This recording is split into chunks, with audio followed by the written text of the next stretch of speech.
Bonjour à tous, donc en ce nouvel an chinois, puisque nous sommes le 24 janvier, donc nouvel an chinois. Bonne fête à tous les Chinois qui me suivent. Je sais que vous êtes nombreux, notamment, et aussi des Japonais. Toute une pensée particulière donc à la sœur Avan qui vit au Japon, l'une de ses sœurs, puisqu'ils sont à peu près 8 personnes, 8 frères et sœurs, où justement nous allons aller voir le temple et donc le cimetière de Mikao Usui quand nous allons y aller. Alors aujourd'hui c'est une des vidéos qui est consacrée justement à une partie de l'initiation Reiki suite à des questions, de nombreuses questions. Vous savez que quel que soit où je sois dans le monde, les gens font référence à moi souvent parce que ils trouvent que je suis quelqu'un d'accessible, de pas compliqué par rapport à tous ces enseignements, et il y a une certaine justesse en fait dans mes formations, etc.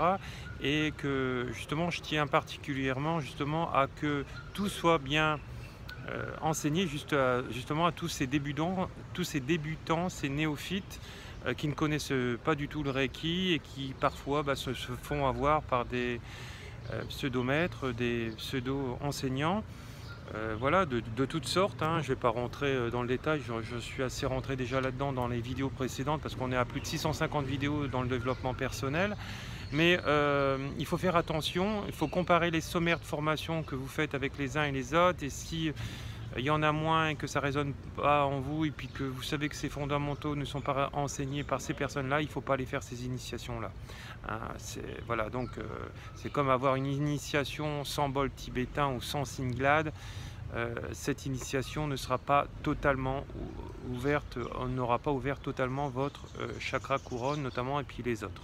Alors pourquoi alors dans l'initiation Reiki, c'est le titre que je vais mettre dans cette vidéo, dans Reiki 1, le Kenokyu doit être enseigné obligatoirement. Alors pourquoi Alors je vais vous citer quelques exemples. Quand j'étais à Bali pendant un mois faire des initiations là-bas, parce que j'avais monté plusieurs stages, j'ai eu une de mes élèves, Laetitia, qui habite dans le sud de la France, qui a fini au service des urgences.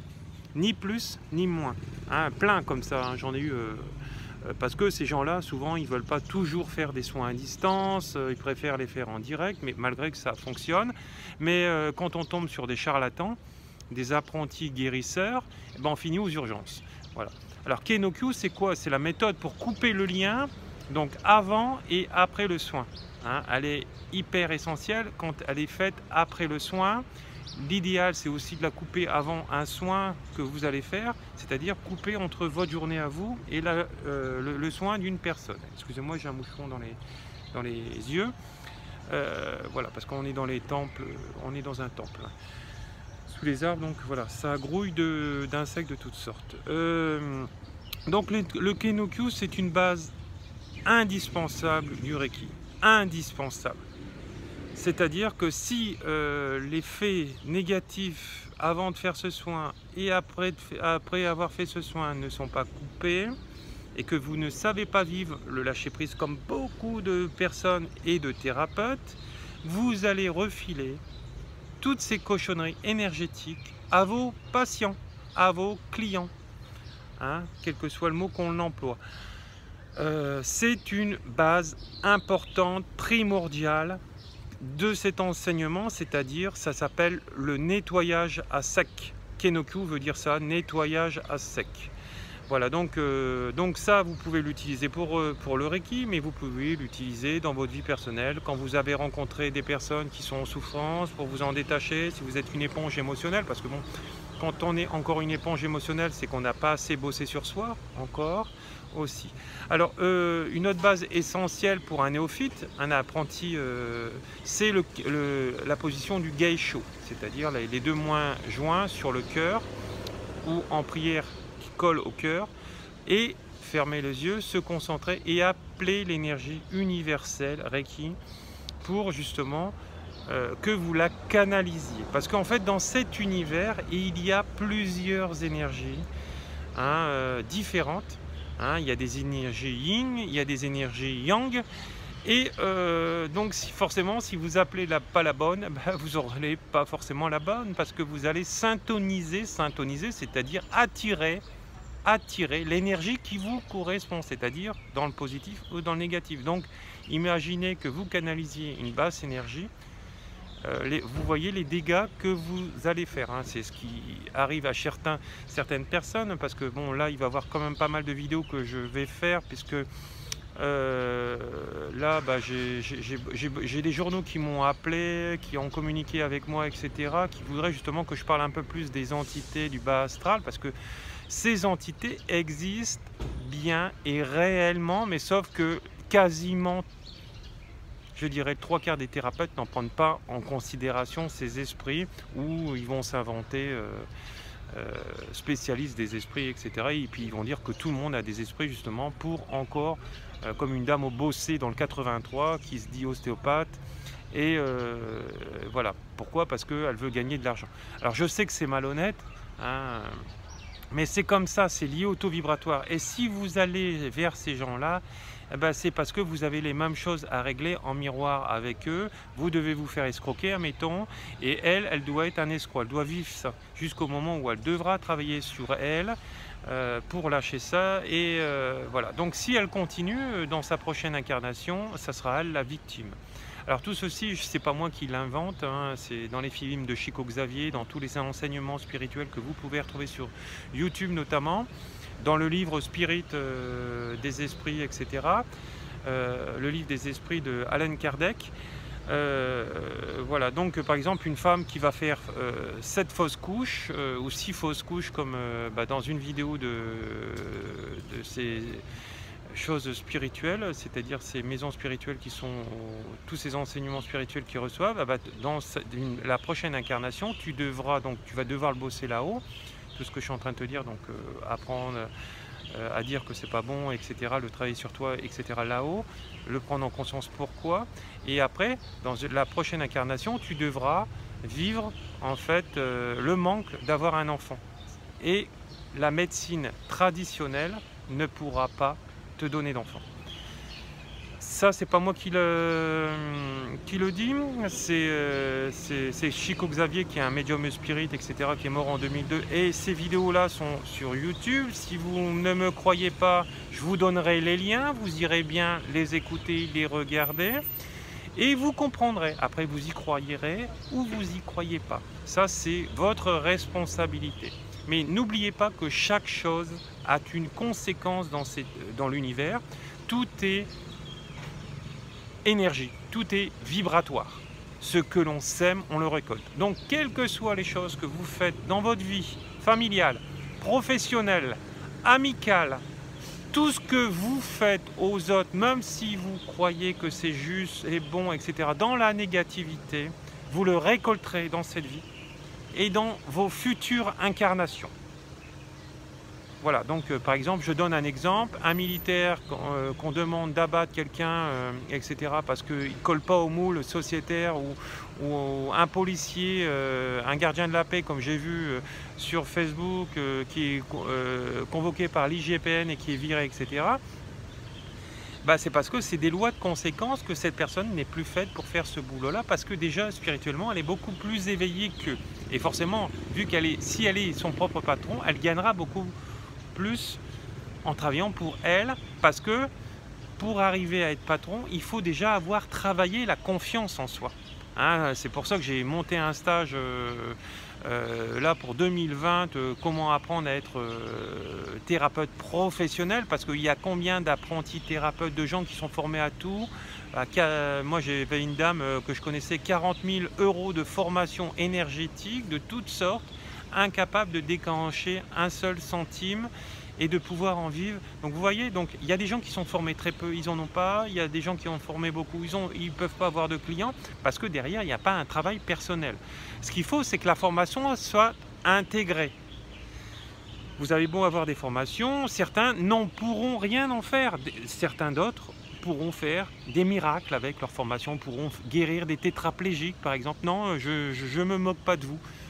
Voilà, donc voilà, c'est la résonance de votre taux vibratoire qui va déclencher toutes ces guérisons miraculeuses, dites miraculeuses par la science, parce qu'ils ne peuvent pas l'expliquer, hein. Le docteur Charbonnier, par exemple, qui est un médecin urgentiste sur Toulouse, disait que bah, lui même ne comprenait pas toutes ces choses-là, etc., et qu'il y avait une puissance extérieure, tout à fait, qui est là, et que la prière, quand on prie pour les autres, on reçoit pour soi, mais à condition d'être sincère.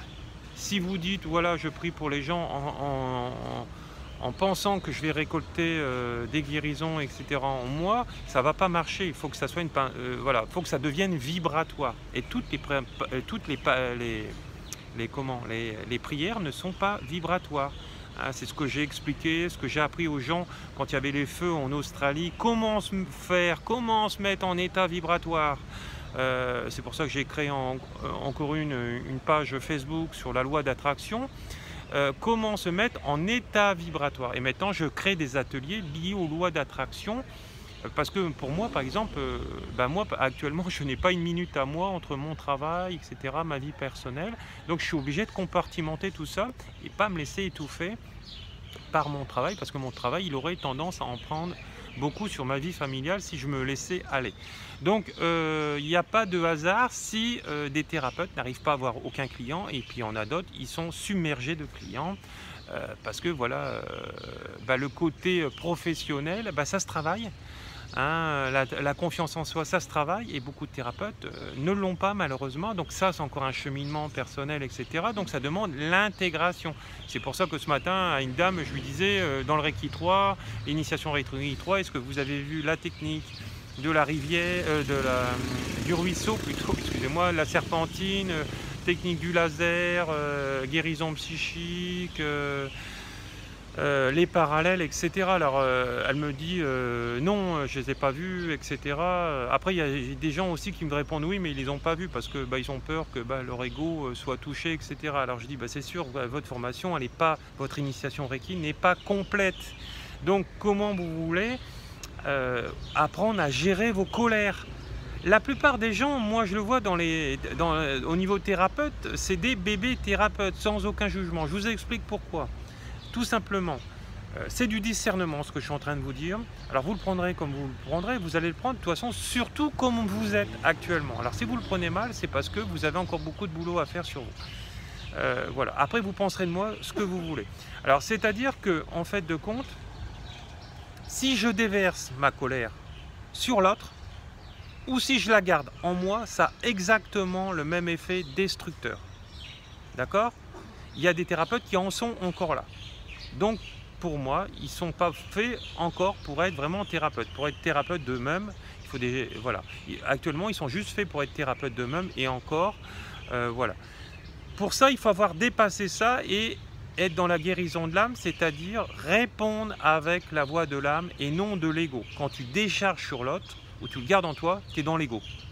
Tu te détruis, ou tu veux essayer de détruire l'autre, mais ce que tu n'as pas encore compris, c'est qu'en détruisant l'autre, même si c'est inconscient, même si c'est quelque chose que je vais expulser de mon corps, le premier à qui je vais faire du mal, c'est à moi-même, uniquement à moi-même. Alors c'est sûr que l'autre, s'il est faible ou il est en pâte à côté de moi, il va ramasser aussi, mais s'il est dans le lâcher-prise, il va arriver à s'en détacher. Alors voilà, donc c'est pour ça que tout le monde ne peut pas être thérapeute professionnel, du moins s'il n'a pas à travailler sur lui, mais s'il veut le devenir et si dans son incarnation c'est programmé, il peut le devenir. Moi quand je dis, et là il n'y a pas de notion non plus d'ego et de discernement, quand je vous dis votre formation n'est pas complète, c'est pour ça que vous vivez ceci, cela, et que vous n'avez pas assez bossé sur vous, lié avec cette formation, et il manque ça dans la formation, et que c'est obligatoire parce que ça fait bosser sur vous, etc. C'est la vérité, c'est la vérité. Voilà. Après, si vous le prenez de travers ou vous dites c'est votre ego, monsieur Martel, très bien, c'est mon ego. Voilà. Donc, si c'était réellement mon ego, tu ne souffrirais pas actuellement. Donc, voyez. Donc, ça prouve que j'ai raison. sans vouloir avoir raison, parce que moi je lâche et je m'en fous. Hein, je vais essayer de te donner un coup de main, etc. Moi je vais bien, hein, mes colères je sais les gérer, etc. Donc soit tout à l'heure j'avais un monsieur ici au Laos, il nous disait ah, moi je vais faire de la méditation, nanana. Ben, je dis le Reiki c'est déjà de la méditation. Quand je me mets en position de guérison et de soins, c'est déjà un état méditatif, donc pas besoin de faire méditation à côté, malgré que l'enseignement, la méditation Geisho par exemple dans mes cours, c'est enseigné aussi. Voilà, donc il y a les deux aspects, vous faites ce que vous voulez ou pas, etc. Donc se faire un soin Reiki quand on est formé au Reiki, initié au Reiki, plutôt, ah ben, on est dans un état méditatif. Donc je vous conseille tous de venir là-dedans, dans ces initiations, etc. pour vraiment lâcher tout votre ego, etc. Ce bouboule en vous qui raconte des bêtises et qui se laisse emmagasiner par tout ça. Bien sûr, il y a une notion d'entité du bas astral qui peuvent nous polluer. C'est pour ça que j'ai été contacté là récemment par des journaux qui voudraient justement spirituels etc. en parler, parce qu'il y a très peu de personnes, même de grands médias spirituels qui en parlent, de cette liaison avec les entités du bas astral. Alors, pourquoi je parle d'entités? Parce que pour moi, ce ne sont pas des esprits. Pour être un esprit, il faut être incarné. D'accord? Donc, et donc désincarné. Donc, c'est-à-dire qu'il faut que le divin vienne dans ce corps. En fait, on est tous des êtres divins incarnés dans un corps humain, et non l'inverse. Beaucoup de gens disent qu'on est des êtres humains incarnés dans un être divin. Alors, on est incarné puisqu'on vient du haut, et on s'incarne. Et il y a des gens qui ne sont pas incarnés, c'est-à-dire qui ne sont pas montés après leur mort et qui sont bloqués sur le monde terrestre pour différentes raisons et qui viennent influer les gens qui sont dans des basses fréquences vibratoires. Donc voilà, donc vous avez beau aller faire des soins énergétiques, par exemple, vous sortez dans la rue, ça sera ça le sujet d'une autre vidéo cette semaine ou la semaine prochaine. Vous vous faites bousculer par quelqu'un et vous allez déverser votre colère sur lui. Oh, tu peux pas regarder où tu marches, etc. avec ton portable, tu es en train de... Tac. Tout ce que vous avez été faire dans ce centre spirituel ou chez le guérisseur ou chez votre thérapeute ne sert plus à rien, puisque à ce moment-là, vous avez baissé votre fréquence vibratoire. La fréquence vibratoire, ça se baisse et ça s'augmente constamment. Il n'y a pas... Regardez bien dans mes vidéos, regardez bien dans mes photos, souvent et très souvent, alors là il y a non plus une notion d'ego, mais il y a des gens qui vont dire encore que c'est de l'ego, mais bon, je ne peux rien pour vous là, hein, à ce niveau là, mais faudra bosser sur vous. Pourquoi j'ai autant de faisceaux blancs qui sont sur ma tête et qui traversent mon corps? Il n'y a pas de hasard, il n'y a pas de hasard. Donc voilà, parce que en fait, les messagers de l'au-delà, de tous ces esprits spirituels vous montrent des signes. Alors c'est sûr que si les signes, vous ne voulez pas les voir, vous allez faire comme des gens qui se mettent dans des sites, dans des pages Facebook spirituelles comme Chamanisme Sauvage, etc. Je crois que c'est ça, excusez-moi si je me suis trompé de site, mais il y a un site où on voit un chaman en transe, etc. Et dès que vous mettez des photos comme ça, bah, tout de suite ils vont dire mais non, ça c'est la loupiote de l'avion qui te fait ça. Non mais attends, tu vois carrément un corps au-dessus de ta tête et derrière ton corps. Et puis dans différents trucs. Et donc les gens ils vont te dire c'est soit la lentille de ton téléphone, c'est soit ceci, cela, c'est soit ton téléphone ne marche pas, mais le téléphone, les photos ont été prises quand même avec 10 appareils différents. Donc ça voudrait dire que les 10 lentilles de tous les appareils ne fonctionnent pas. Donc ça paraît un peu gros. Donc de toute façon, quand vous ne voulez pas voir les signes, vous ne les voyez pas. Pourquoi? Parce qu'elles sont en vibration avec les blessures que vous voulez guérir, disons que vous devez guérir, pas que vous voulez, parce que vous n'en êtes pas conscient à ce moment-là. Donc évoluez, bossez sur vous, mettez de l'argent de côté pour faire toutes ces initiations, parce que ces thérapeutes-là, ils font ça à 100% de leur temps, et c'est comme vous, ils ont besoin de travailler pour se loger, pour vivre. Et donc c'est un échange, et voilà, donc avancez en conscience et puis évoluer. Beaucoup d'amour. Si vous avez des questions, alors c'était les deux bases fondamentales. Et je vais vous lire avant de finir cette vidéo ce que me disait la dame, parce que c'est important. Bonsoir Laurent, je crois que tu as eu raison. La formation avec cette personne, ce monsieur de Toulon, laisse à désirer. Mais je verrai demain si les choses qui manquent seront présentes ou non. Je te tiendrai au courant. Alors après, elle me dit, je peux pas, déjà fait la première journée, je ne peux pas laisser tomber. Je prends tout ce que tu peux dire et je lirai les livres. En plus, je regarderai des vidéos complétées, tes vidéos à toi qui sont très complètes. J'ai fait beaucoup d'autres choses énergétiques, donc tout ce qu'il a dit, j'ai vu et compris. Je verrai demain, il nous dira ou non. Déjà, pas d'appel d'énergie, ni de nettoyage, ni enlever le négatif Kenokyu. On ne l'a pas vu la première journée. Un oubli peut-être demain, mais l'initiation a eu son effet. Je commence à sentir l'énergie. Pour le deuxième, je changerai de résonance pour ne plus attirer. Pour le deuxième Reiki 2, l'initiation, je changerai de résonance pour ne plus attirer de mauvais professionnels. J'ai tendance à les collectionner. Donc vous voyez, donc c'est un peu ce que je vous disais tout à l'heure. L'essentiel était, mais la méthodologie n'y est pas pour quelqu'un qui se dit le plus vieux enseignant Reiki de Toulon. Chapeau. Je lui poserai la question demain. Alors, elle me dit, ah Laurent, oui, c'est vrai, vous êtes très compréhensif. Vous. Donc voilà. Alors elle me dit, on a passé un par un, sur une chaise, il a passé devant, derrière, on avait mis les mains comme si on a été en prière. Voilà, pas de bol tibétain ni de singlade. Alors pourtant le son ouvre tous ces chakras, comme je vous disais, voilà. Donc c'est hyper essentiel à faire. Donc elle décrit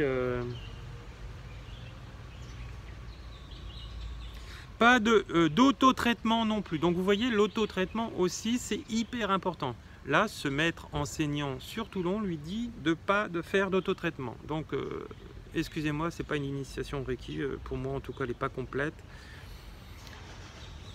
Même pas sur une musique spécifique.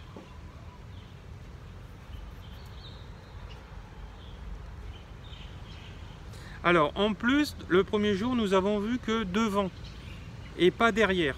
Et moi, je lui disais que la première journée, on voit devant et derrière les soins, etc. Et après, on le remontre, etc. Donc,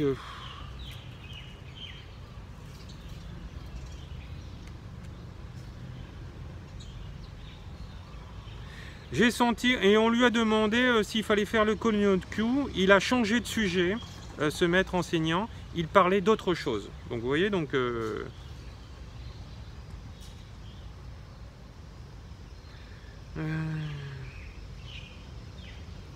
il a une page maître shiatsu, Reiki, magnétiseur. Il a une page de Reiki, mais maigrichon. Voilà, il fait de la méditation aussi, pleine conscience. Mais rien à voir avec ton site internet à toi, Laurent.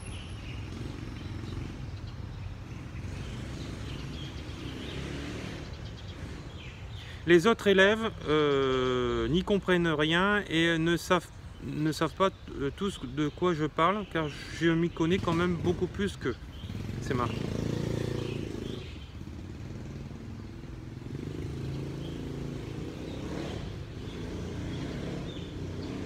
Elle me dit que ce monsieur, donc elle lui a demandé le deuxième jour, qui connaît ses protocoles mais qui ne les enseigne pas, et que pour lui, faire l'auto-traitement, le Konyo-kyu et l'appel de l'énergie Reiki quand on est débutant, c'est du superflu. Alors pas du tout. Alors vous voyez, voilà, encore. Je tenais à vous prendre cet exemple qui est hyper concret pour vous dire, n'allez pas voir n'importe qui. Et je suis la seule qui utilise le nettoyage et je suis la seule à respecter les 21 jours auto-traitement également que j'ai commencé.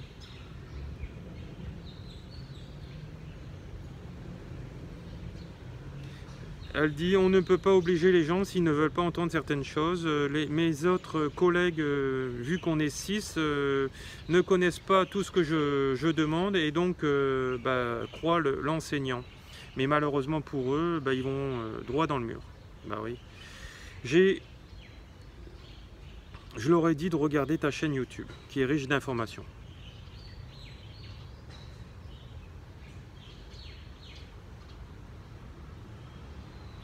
Il dépend aussi d'une fédération de Reiki. Donc vous voyez, tout à l'heure je vous disais sur les fédérations de Reiki, il faut faire attention. Voilà, donc oui, elle me dit, je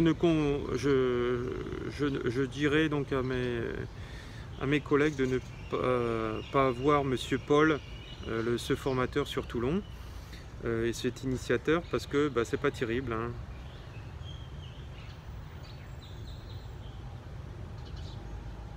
Donc il y a plusieurs fédérations. Voilà, donc voilà, donc je tenais à vous partager ce qu'elle m'avait partagé.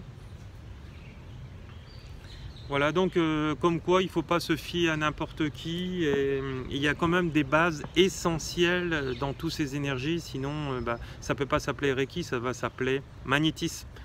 C'est tout. Hein, il y a une sommaire de formation. Je l'ai retrouvé aussi dans des livres en anglais que Van m'a donné et qu'elle m'a traduit. Et mes cours, on les retrouve tels quels aussi dans ces livres-là. Donc il faut savoir que, attention, il y a plus de 50 versions de Reiki. Donc allez vers la vraie version, la version de base. Reiki, Ujui, Ryo, Sheiki. Seiki, hein, S-H-I-K-I, excusez-moi pour cet anglais hein, qui est un peu... voilà, mais c'est comme ça. Donc voilà, n'hésitez pas à poser toutes vos questions, et puis voilà, beaucoup d'amour à tous. Au revoir.